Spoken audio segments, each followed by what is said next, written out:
Senator Graham, after that very newsworthy press conference yesterday, the Russian ambassador came out and accused you and Blumenthal of essentially inciting nuclear war. How do you respond to him?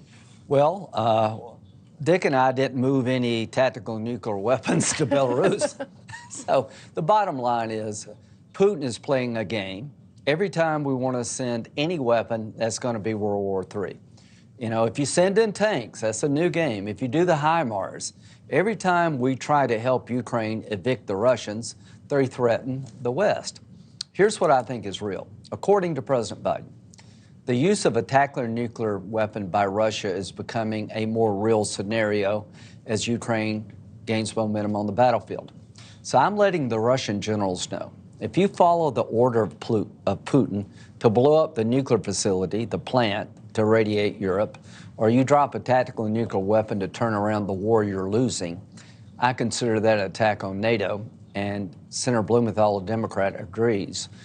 You cannot irradiate half of Europe and expect NATO to sit on the sidelines. So it's a warning to the generals that if you follow this order, then all hell is going to fall on Russian soldiers inside of Ukraine. What should the red line be for President Biden for America? You know, there are some reports that chemical weapons may have already been used, will be used. Where's the red line? When should America respond? Well, I think if you do anything to attack neighboring countries, an attack on NATO would be what? Having a radioactive cloud fly over the country and, you know, destroy the quality of life. This idea of using a nuclear weapon to turn around a conventional loss on the battlefield is getting real. Moving the weapons into Belarus, he's testing us at every turn. So Dick and I, Blumenthal, are trying to say checkmate to the Russian generals. Go down this road at your own peril. They're losing on the battlefield. Their ability to decapitate the Kyiv government fails spectacularly.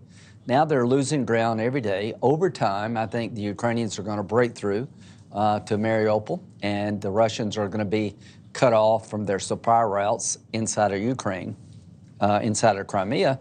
And we live in a dangerous world, but I just want the Russians to know that if you explode a nuclear weapon in Ukraine, the effects will be all over Europe, NATO nations, and you will be at war with NATO. You know, as far as the Republican Party goes, you have been very outspoken on the need to fund Ukraine militarily and economically in post-reconstruction.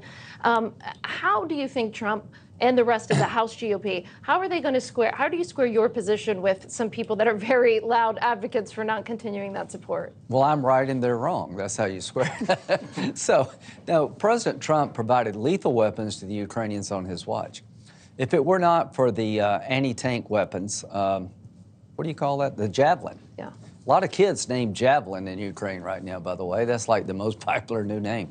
The Javelin anti-tank weapons that Trump provided slowed the assault on Kyiv. Now, President Biden has been providing weapons late. We should have had the F-16s a year ago, ready to go. Air cover is missing here. To my Republican colleagues, the best way to expand a war is to allow a bad guy to get away with taking territory by force. I'm going to write a book, World War II for Dummies. If you think Putin is going to stop in Ukraine, you're not listening to what he said. But if Ukrainians can stop him, China is less likely to go into Taiwan. To all the China hogs out there, how do you square having a budget that reduces the U.S. Navy from 298 ships to 291? How do you square the idea you want to stand up to China if you're willing to give Putin Ukraine? It makes no sense. I think the American people understand no Americans are dying. All they want is our technology and our weapons.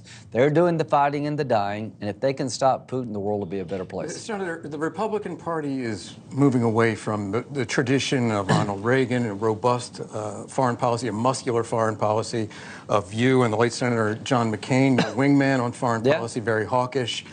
There's a poll out last week from the Pew organization that says 44% of Republicans say we are providing too much money to Ukraine right now. You and Dick Blumenthal are threatening to go to war if they use nukes. Will the rest of the Congress and the American people, as reflected in the Congress, be behind you? Well, I'm hoping that President Biden will come out and say what I'm saying.